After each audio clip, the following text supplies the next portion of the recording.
we call it colouring trees because it isn't paint, but the action is like painting.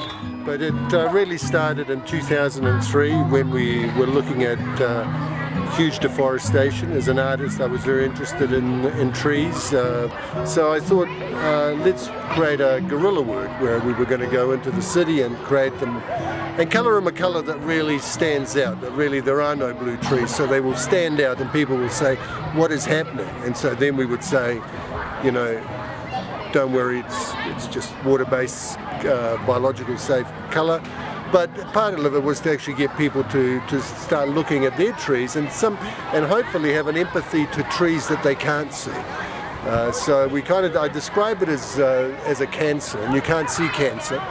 So to be able to get people to be excited, well, to be able to kind of see how they can help with cancer, you create, like in breast cancer campaign, they have the Pink Ribbon campaign, which is so that people help make it more visual. And so I'm kind of using a colour to make something visible that is invisible. And I kind of like to look at it as a larger picture. And that's why we're starting to go into schools, because really the future lies in these kids.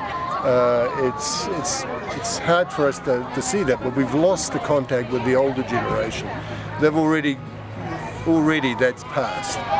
The only chance we have, and it's again, as I said, it's not so much that I say about saving the planet, because I think the planet will change and evolve as it always has done. But what we're trying to do is slow down the deforestation, because really that generates the oxygen. 40% of all the oxygen that we breathe here in Denver, in Melbourne, Australia, in London, England, and Germany comes from the Amazons, comes from the old great forests, comes from rainforests.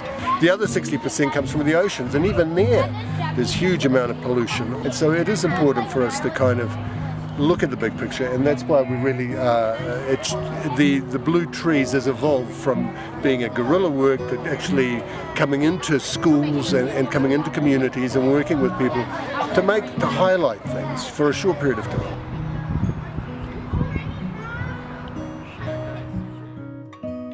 Are you guys going to be spread an illusion that the tree is blue? We're not actually going to cover the whole tree, but there's enough of it when people look at it, they'll say, oh, it's a blue tree. They're going to see the color. That's right.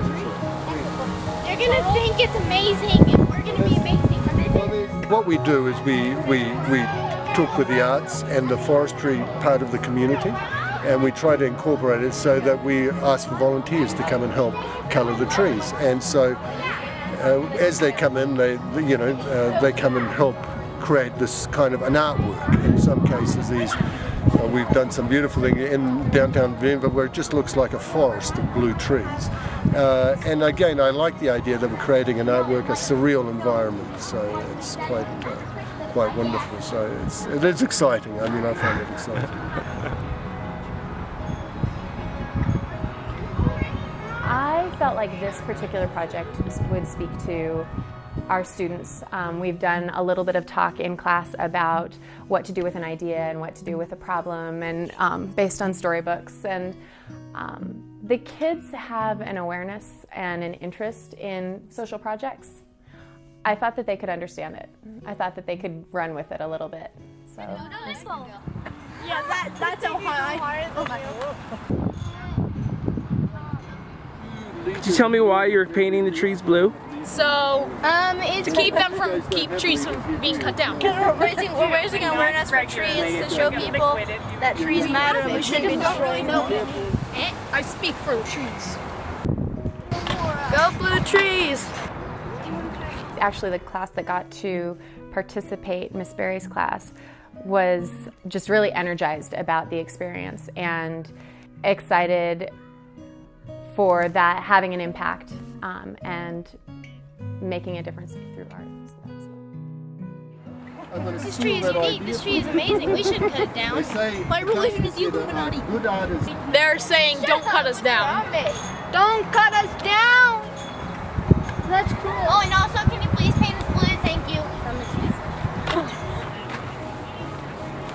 So now you guys are these professional tree painters. Yay! That's something I've always wanted to be. Nice and slow, nice and slow.